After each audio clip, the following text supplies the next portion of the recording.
नमस्कार अंगणवाडी सेविकाताईंनो, पगार म्हणजेच मानधन, प्रोत्साहन भत्ता, पेन्शन आणि ग्रॅज्युटीच्या संदर्भामध्ये अत्यंत माहिती देणारा हा व्हिडिओ आहे।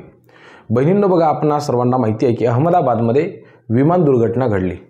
साधारणतः 265 व्यक्ती या अपघातामध्ये मृत्युमुखी पडले।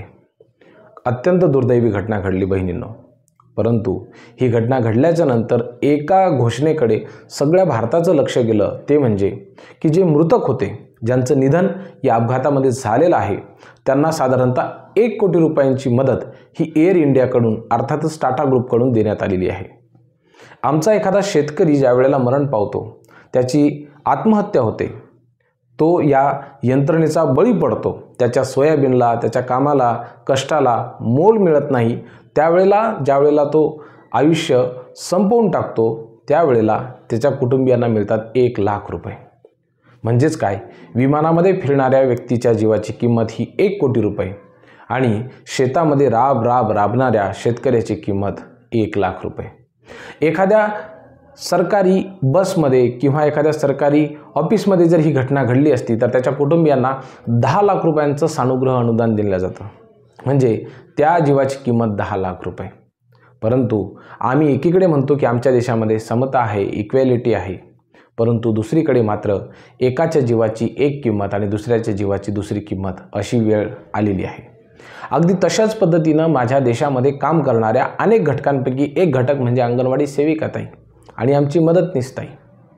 एकीकडे एसीमध्ये काम करणाऱ्या लोकांचा पगार 1 लाख रुपये आणि त्या पोषण आहार बनवताना रखरखत्या उन्हामध्ये तापलेल्या भट्ट्याभोवती फिरणारी माझी मदतनीसताई, तिचा पगार 7,500 रुपये, ते सुद्धा तिच्या खात्यावरती वेळेवरती पोहोचत नाहीत। मग प्रश्न मला असा पडतो की काय खरंच माझ्या देशामध्ये समता आहे, इक्वॅलिटी आहे? आणि जर ती नसेल तर ती पगारसुद्धा नाही, ज्याला मानधन म्हटलं जातं, हा मानधन इतकं पांचट असतं की त्याच्यामधून न समाजामध्ये मान मिळत, न खिशामध्ये राहणारं धन मिळत, तरीसुद्धा त्याला मानधन इतका गोड शब्द दिलेला आहे। माझी अंगणवाडी सेविकाताई, मदतनीसताई सकाळपासून संध्याकाळपर्यंत तिच्या डोक्यामध्ये अगदी रात्री झोपायच्या वेळेला सुद्धा फक्त अंगणवाडीचा विचार राहतो। तिच्या डोक्यामध्ये फक्त आणि फक्त स्तनदा माता, गर्भवती माता, बालकांचं लसीकरण, पोषण आहार, THR, FRS ह्या गोष्टी तिच्या डोक्यामध्ये सातत्यानं 24 तास सुरू राहतात। मग आता प्रश्न पडतो की जर आमची एखादी बहीण 24 तास केवळ आणि केवळ शासकीय योजनांचा विचार करत असेल तर तिला तिच्या कष्टाचं फळ मिळत आहे का? तिला तिच्या कामाचा मोबदला मिळत आहे का? ज्या रक्ताचं पाणी करून ती श्रम करते, राबते, तिला योग्य मानधन मिळत आहे का? आणि जर ते मिळत नसेल, ज्यावेळेला ती रिटायर होईल त्यावेळेला तिला पेन्शन आणि ग्रॅज्युटीचा लाभ होत नसेल, तर मग तिने आयुष्यभर शासनाच्या योजनांची तळहाताच्या फोडाप्रमाणे जपणूक करून ती सर्वसामान्य घटकांपर्यंत पोहोचण्याची केलेली पराकाष्ठा माती मोल होते, याचं भान शासकीय अधिकाऱ्यांना, प्रशासनाला आणि राज्यकर्त्यांना का होत नाही, हा माझा प्रश्न आहे। या घटकावरती कोणी बोलत नाही। निवडणुकीच्या पूर्वी तुम्हा सर्वांना माहिती असेल बहिणींनो की जाहीरनाम्यामध्ये छापण्यात आलं, आशा सेविका, अंगणवाडी सेविका यांचा पगार वाढवण्यात येईल। पगार तर वाढवला नाहीच, परंतु त्या ठिकाणी लाडक्या बहीण योजनेचे फॉर्मचे पैसेसुद्धा आमच्या सेविकाताईंच्या खात्यावरती आलेले नाहीत। प्रश्न असा पडतो की जर काम करून पैसे मिळत नसतील, कामाचा मोबदला मिळत नसेल, तर मग तुमचा पगार 5-5, 6-6 महिन्याच्या नंतर होत असेल, आमच्या खात्यावरती येत असेल, उतार वयामध्ये आम्हाला पेन्शन आणि ग्रॅज्युटी मिळत नसेल, तर मग आमच्या सेविकाताईंनी, मदतनीसताईंनी त्यांना जर त्यांच्या लेकराबाळांनी वागवलं नाही तर त्यांच्यासमोर हात पसरायचे का?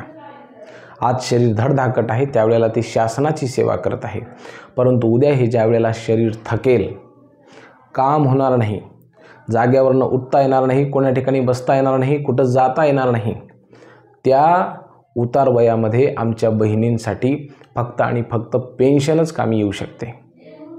ज्यावेळेला ती रिटायर होईल त्याच्या दुसऱ्या दिवसापासून तिला काय करावं हे कळणार नाही। तिला जर ग्रॅज्युटीचे पैसे मिळाले तर काहीतरी ती उद्योगधंदा त्यावेळेला सुरू करू शकेल किंवा किमान एक अशी रक्कम जी स्वतःच्या सुरक्षित भविष्यासाठी ठेवू शकते। परंतु तोही विचार जर राज्य शासन करत नसेल तर खरंच आम्हाला प्रश्न विचारायचा आहे इथल्या नियोगट्ट व्यवस्थेला की तुम्ही अंगणवाडी सेविकाताई आणि मदतनीसताई यांच्या हाल अपेक्षा अशाच पद्धतीनं आणखी किती वर्ष सुरू ठेवणार. 1974-75 पासून ज्यावेळेला ही योजना सुरू झाली तर त्यावेळेला अक्षरशः 20-30 रुपयांवरती काम करणारी माझी अंगणवाडी सेविकाताईंचा पगार नंतरच्या काळामध्ये ज्यावेळेला अधिकाऱ्यांना 50,000 रुपयांपेक्षा जास्त पगार मिळत होता त्यावेळेला माझी बहीण फक्त 3,000 रुपयांवरती काम करायची. आज ज्या वेळेला आमदारांचा पगार 2.5 लाख रुपये झालेला आहे, खासदारांना 3 ते 3.5 लाख रुपये मिळतात, त्यांना टेलिफोनचं बिल मिळतं, वाहनाचा भत्ता मिळतो, 10 लोक आजूबाजूला मिरवतात, ह्याच्यापेक्षा जास्त खुडणपाडण त्यांना मिळतं. तहसीलदार असेल, एखादा क्लास 1 असेल, ऑफिसर असेल, शिक्षक असेल, प्राध्यापक असेल, त्यांची पगार ही लाख रुपयांपेक्षा जास्त आहे. साधा एखादा सर्वसामान्य तलाठी बांधव जरी असेल तरीसुद्धा त्यांना 50,000 रुपयांच्या वर पगार मिळतो. एखाद्या क्लास 3 अधिकाऱ्याला सुद्धा किमान 60,000 रुपयांच्या खाली पगार नाही आहे. तर मग राबून तुम्ही जेवढं काम करता तेवढंच काम आमच्या सेविकाताई आणि मदतनीसताईसुद्धा करत असतील आणि जर त्यांच्या खात्यावरती 10-15,000 रुपये येत नसतील वेळेवर तर मग ह्या पगाराचं करायचं काय? लोणचं घालायचं की काय करायचं? यामुळे होतो आरोग्याचा प्रश्न सुटतो का? नाही. मुलांच्या शाळेची फी देणं होते का? नाही. घरचा किराणासुद्धा होत नाही. एखाद्या वेळेला जर एखाद्या प्रायव्हेट खाजगी दवाखान्यामध्ये जर आमची सेविकाताईला भरती करायचं काम पडलं, आमच्या मदतनीसताईला आलेला ताप जर आला तर त्याचं बिल 5-5, 6-6 हजार रुपये होते. लहान मुलं असतात, काही बहिणी विधवा आहेत, त्यांच्यावरती संपूर्ण कुटुंबाची जबाबदारी आहे. मग इतके सगळे प्रश्न आमच्यासमोर असताना आमच्या बहिणींना जर पगारवाढ होत नसेल, त्यांच्या पेन्शन आणि ग्रॅज्युटीबद्दल वारंवार वचन देऊन, अभिवचन देऊन, निवडणुकीच्या जाहीर सभांमधनं मोठमोठ्या भाषणांमधून हजारो लाखो लोकांसमोर वचन देऊन देखील जर आमच्या अंगणवाडी सेविकाताई आणि मदतनीसताई यांचा पगार वाढत नसेल तरी कुठंतरी पुरोगामी म्हणणाऱ्या महाराष्ट्रासाठी निश्चितच खेददायी गोष्ट आहे.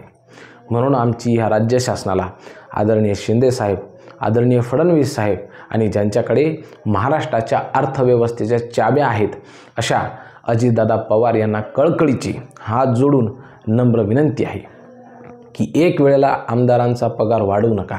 एखादं विकास काम कमी झालं तर चालेल, परंतु सर्वसामान्य जनतेपर्यंत, सर्वसामान्य घटकांपर्यंत, इथल्या गोरगरीब जनतेपर्यंत त्यांच्या आरोग्याची काळजी घेणारी, त्यांना योग्य पोषण देणारी, त्यांची वाढ विकसित होण्यासाठी स्वतःच्या मुलाप्रमाणे स्तनदा माता, गर्भवती माता आणि छोट्या छोट्या मुलांना जपणाऱ्या माझ्या अंगणवाडी सेविकाताई आणि मदतनीसताई यांचा पगार, पेन्शन आणि ग्रॅज्युटीचा प्रश्न येणाऱ्या पावसाळी अधिवेशनामध्ये तुम्ही कोणत्याही परिस्थितीमध्ये मार्गी लावा, ही राज्य शासनाला हात जोडून कळकळीची विनंती आहे. बहिणींनो, याबद्दल तुमचं नेमकं काय मत आहे हे आम्हाला कमेंट करून नक्की कळवा. तुमच्या प्रतिक्रिया आमच्यासाठी अमूल्य आहेत. आम्ही चुकीचं बोलतोय, बरोबर बोलतोय की खरं बोलतोय की बरं बोलतोय हे आम्हाला कमेंट करून प्रामाणिकपणानं नक्की कळवा. खूप खूप धन्यवाद.